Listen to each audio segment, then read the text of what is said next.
오늘 우리에게 주시는 하나님 말씀은 느헤미야 1장 6절부터 11절까지 봅니다. 느헤미야 1장 6절에서 11절. 우리 한 목소리로 읽도록 하겠습니다. 이제 종이 주의 종들인 이스라엘 자손을 위하여 주야로 기도하오며 우리 이스라엘 자손이 주께 범죄한 죄들을 자복하오니 주는 귀를 기울이시며 눈을 여시사 종의 기도를 들으시옵소서. 나와 내 아버지의 집이 범죄하여 주를 향하여 크게 악을 행하여 주께서 주의 종 모세에게 명령하신 계명과 율례와 규례를 지키지 아니하였나이다. 옛적에 주께서 주의 종 모세에게 명령하여 이르시되 만일 너희가 범죄하면 내가 너희를 여러 나라 가운데 흩을 것이요 만일 내게로 돌아와 내 계명을 지켜 행하면 너희 쫓긴 자가 하늘 끝에 있을지라도 내가 거기서부터 그들을 모아 내 이름을 두려고 택한 곳에 돌아오게 하리라 하신 말씀을 이제 청하건대 기억하옵소서. 이들은 주께서 일찍이 큰 권능과 강한 손으로 구속하신 주의 종들이요 주의 백성이니이다. 주여 구하오니 귀를 기울이사 종의 기도와 주의 이름을 경외하기를 기뻐하는 종들의 기도를 들으시고 오늘 종이 형통하여 이 사람들 앞에서 은혜를 입게 하옵소서 하였나니 그때에 내가 왕의 술관원이 되었었느니라. 아멘. 우리 이제 느헤미야를 새벽에 묵상을 하면서 이렇게 나가고 있습니다. 느헤미야의 주제가 지난번에 말씀을 드렸듯이 무너진 그 성전을 다시 재건하고 건축하는 일이다. 그런데 더 들어가 보면은 이스라엘 백성들의 신앙이 예배가 다 무너졌어요. 그런데 이것을 같이 일으켜 세우는 이러한 그 주제를 가지고 있습니다.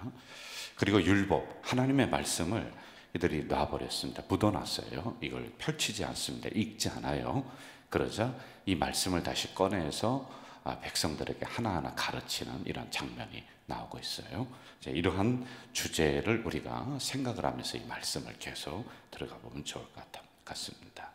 자, 느헤미야 야자 들어가는 사람은 전통 있는 가정이었다라고 하는 거 기억해 주시고요.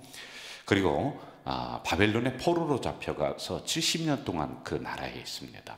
이스라엘과 그 바벨론 그 포로의 그 거리는 약 1400km 정도 되는 이런 거리입니다. 그런데 여기 이스라엘에서 하난이라고 하는 사람과 두어 사람이 함께 느헤미야를 찾아가서 우리를 좀 도와주세요. 우리 성전이 다 무너지고 예배가 다 무너지고 우리나라가 도저히 희망이 없습니다라는 소식을 듣고 느헤미야가 엎드려서 기도하는 거예요. 금식하며 기도했다라고 하는 이런 내용이에요. 그럼 그냥 기도만 했느냐? 그게 아니죠. 이제 이런 과정을 우리가 하나하나 새벽에 좀 살펴나가고 있습니다. 어떤 기도했느냐 하면은 이제 핵심적인 건 이런 거예요. 하나님, 저로 하여금 이제 이스라엘 나라에 가서 이 무너진 성전을 좀 재건할 수 있도록 이걸 도와주세요. 그러면 왕이 허락을 해야 돼요. 왜냐하면 왕의 술 맡은 관원이 바로 느헤미야이거든요. 왕이 허락이 없이는 움직일 수가 있는 게 아니지 않습니까? 그런데 하여간 그 기도를 하고 난 다음에 왕이 모든 것을 다 준비해줘요. 군사도 준비해주고 성전을 다시 건축해야 될 제목들이 있잖아요. 이걸 다 준비를 해준단 말입니다. 그리고 또 총독이라고 하는 직위를 줘버립니다. 그래서 그 나라 가서 이스라엘 나라에서 이 성전을 다 건축하고 하는 이런 일을 할 수 있게끔 해주는 이런 내용이란 말이에요. 자, 그러면 오늘 새벽에는 우리가 무엇을 묵상하느냐 하면은 어떻게 그 기도가 응답이 되었을까라고 하는 이런 부분들 우리가 좀 봐야 돼요. 자, 여러분, 우리도 기도를 많이 합니다. 그런데 기도를 방해하는 것들이 한 3가지 정도가 있어요. 첫째는 나 자신이 기도를 방해합니다. 내가 기도를 열심히 해놓고요, 내가 믿지를 못하는 겁니다. 그냥 신세 한탄하다가 끝나고 그리고 돌아가 버리는 경우가 굉장히 많이 있어요. 그래서 의심하는 겁니다. 그래서 내가 장애물이 될 때가 있다는 거예요.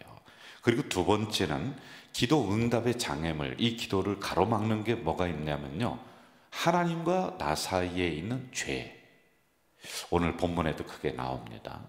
이걸 자복해야 돼요. 고백을 해야지만이 되는데 이게 가로막고 있다는 거예요. 이사야 59장에 이렇게 나옵니다. 여호와의 손이 짧아 구원하지 못함이 아니요 귀가 둔하여 듣지 못하심도 아니라 오직 너희 죄악이 너희와 너희 하나님 사이를 가로막고 있다. 너희 죄악이 하나님의 얼굴을 가리웠다. 이렇게 기록을 하고 있습니다.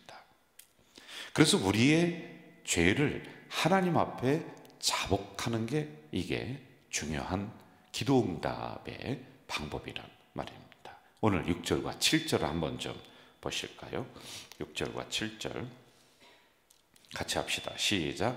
이제 종이 주의 종들인 이스라엘 자손을 위하여 주야로 기도하오며 우리 이스라엘 자손이 주께 범죄한 죄들을 자복하오니 주는 귀를 기울이시며 눈을 여시사 종의 기도를 들으시옵소서. 나와 내 아버지의 집이 범죄하여 주를 향하여 크게 악을 행하여 주께서 주의 종 모세에게 명령하신 계명과 율례와 규례를 지키지 아니했다.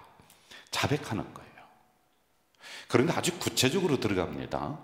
우리 조상들이 이러이러한 것을 범죄했습니다.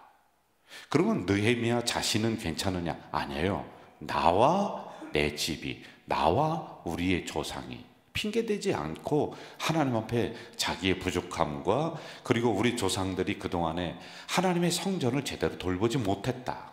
그러니까 무너진 거 아니에요. 아니, 자기들 집은 건설을 하면서 하나님의 성전을 팽개쳐버린 거예요. 그리고 자기들은 살만하고 그냥 잘 지나고 있습니다. 그런데 하나님의 말씀을 놔버리고 예배를 놔버렸다. 그래서 나와 내 아버지 집이 하나님으로부터 내려오는 율례와 규례를 지키지 못했습니다라고 솔직하게 고백하고 자백하는 거란 말이에요. 그러니까 그 다음에 기도응답이 일어나는 이런 역사가 있습니다. 여러분, 기도하다 보면 우리가 잘 기억하세요. 기도를 깊이 하는 사람은 다른 사람의 죄가, 다른 사람의 허물이, 다른 사람의 단점이 보이질 않아요. 누굴 보느냐면 나를 보게 돼요. 나와 내 아버지 집에. 그래서 기도를 많이 하는 사람은 점점점 말이 없어져요. 기도의 세계로 들어가니까 그런 거예요. 입을 닫아요. 고개가 숙여지는 거란 말입니다. 교만하지 않다는 거예요. 우리 여기 계신 어르신 권사님들 보세요. 일생 동안 기도해 오셨던 분들이요. 그런데요, 점점점 말이 없어지는 거예요. 왜? 영적인 세계에 들어가니까 그게 보이는 거란 말입니다. 그리고 겸손한 거예요. 자, 또 하나가 있어요. 기도를 방해하는 것들을 우리가 지금 보고 있습니다. 야고보서 4장 3절에 보면은 구하여도 받지 못하면 정욕에 쓰려고 너희들이 구한다. 그러니까 개인적인 욕심으로다가 구한다는 거예요. 하나님, 저를 거부를 만들어 주세요. 저에게 100억을 주세요. 왜? 줄 리도 없지만은 가만히 들어가다 보면은 자기의 욕심을 하나님 말씀이라고 하는 것에 빗대서 그리고 이것을 가지고 자기의 욕심을 포장을 해버리는 경우가 굉장히 많아요. 저도 이 부분은 참 제가 조심하는 부분이에요. 하나님, 우리 교회를 건강하게 해주세요. 하나님, 우리 교회가 정말 한국 교회의 부흥의 횃불을 들게 해주세요. 계속 기도하는데 이게 내 욕심일 수도 있다. 왜냐하면 목사들의 욕심 중에 하나가 교회를 정말 내 개인적인 욕심, 인간적인 욕심은 교회를 정말 건강하고 크게 만들고 다른 사람이 야, 저 김명서 목사 목회 성공했다, 이 소리를 듣고 싶어 하는 게 있을 거 아닙니까? 아니, 사람들이 저한테 와서 당신 실패했어 하는 것보다 어휴, 목사님 이렇게 목회를 잘하네요. 그 소리 더 좋아하는 거 아니에요? 저도 인간이라 똑같은 거예요. 그런데 여기에 내가 취해 있는 건 아닌가? 이게 내 개인적인 욕심은 아닌가? 이걸 항상 제가 보고 있는 거예요. 정말 조심하는 거예요. 그래서 혹시 하나님 제 개인적인 욕심이 여기에 있다면은 제가 담임 목사를 여기 할 때 그때 말고 그럼 그 다음에 해주세요. 이 기도도 제가 하고 있는 거예요. 자, 이렇게 우리의 기도를 방해하는 요소들이 있는 거예요. 그런데 느헤미야는 이러한 부분들을 하나하나 제거합니다. 왜? 방해되고 장애되는 요소들을 제거해야지 하나님으로부터 응답이 내려오는 거 아니겠어요? 그래서 나와 내 아버지 집이 범죄했습니다. 제가 정욕으로 구하지 않습니다. 라고 하는 이런 것들. 자, 8절과 9절 한번 또 가봅시다. 8절과 9절. 같이 읽을까요? 시작. 옛적에 주께서 주의 종 모세에게 명령하여 이르시되 만일 너희가 범죄하면 내가 너희를 여러 나라 가운데 흩을 것이요 만일 내게로 돌아와 내 계명을 지켜 행하면 너희 쫓긴 자가 하늘 끝에 있을지라도 내가 거기서부터 그들을 모아 내 이름을 두려고 택한 곳에 돌아오게 하리라 하신 말씀을 이제 청하건대 기억하옵소서. 자, 저를 보세요. 아주 중요한 내용이에요. 기도를 방해하고 장애물을 이제 제거를 하나하나 했습니다. 그러면 응답받는 기도는 어떤 것인가를 여기서 말씀을 해주고 있는데요. 이제 청하건대 기억하옵소서. 청하는 거예요. 뭔가를 청하는데 어떤 것을 청하느냐. 여러분 8절과 9절에 보면은 내용이 이런 거예요.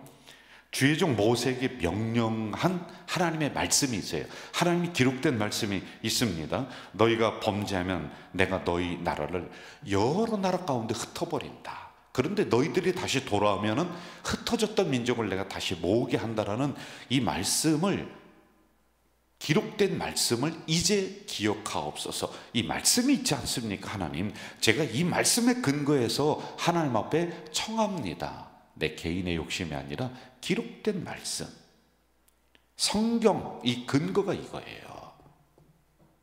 그리고 나서 하나님 앞에 간절히 간구하는 이런 내용이 나온단 말입니다. 자, 여러분, 여기서 아주 중요한 거 우리가 하나 발견해 가요. 제가 금요 성령 집회를 할 때도 항상 잔소리처럼 얘기하는 게 있습니다. 여러분, 말씀 붙잡고 그리고 기도해야지, 이 말씀을 놔버리고 기도만 하면 자기 감정에 취해서 그냥 와 하다가 그냥 돌아가 버리는 거예요. 그래서 말씀 붙잡으세요. 그리고 기도하세요. 그리고 제가 한 15분 정도, 20분 정도 말씀을 여러분에게 증거합니다. 그리고 기도에 들어갑니다. 이거 똑같은 거예요. 우리가 말씀을 붙잡지 않으면 안 되는 거예요. 그래서 기도와 말씀은 항상 같이 가는 겁니다. 지금 느헤미야가 이렇게 하고 있잖아요. 하나님, 기록된 하나님의 말씀이 있어요.